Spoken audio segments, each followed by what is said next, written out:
Hi అండి. Welcome to Sanvitha garden. ఇదిగోనండి నా గార్డెన్లో తోటకూర చూసారా ఎంత బాగుందో చూడండి. చాలా బాగా వచ్చేసిందండి. నేను జమ్మలేదు కానీ వచ్చేసింది. ఇదిగో కొంచెం హార్వెస్ట్ చేశానండి నేను. చూసారా అదిగో ఎంత బాగుందో. అయితే ఇంకా కొంచెం ఎదిగిపోయినాయండి, అవేమో విత్తనాలకు వదిలేసాను. ఇదైతే నేను హార్వెస్ట్ చేశాను. ఇంకా వేరే దిక్కును కూడా ఉందండి. ఇదిగో చూడండి, ఇక్కడ చూడండి ఎంత బాగుందో.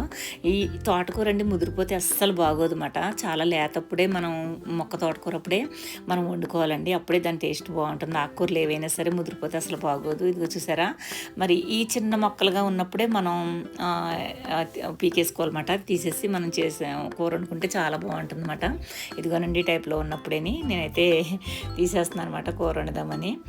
నేనైతే ఈ జమ్మలేదండి అసలు విత్తనాలు, అవి అలాగే పడి వచ్చేస్తూ ఉంటాయి గార్డెన్లోని. చూసారు కదా ఎంత బాగుందో. మరి చాలామందికి కూడా ఇచ్చానండి, నేను కొంచెం తీసుకున్నాను కూరకని. చూసారా ఎంత బాగుందో, నవనవలాడుతూ ఉంది కదా. చూసి మీరు కూడా ఆనందించండి. ఉంటాను. బాయ్ అండి.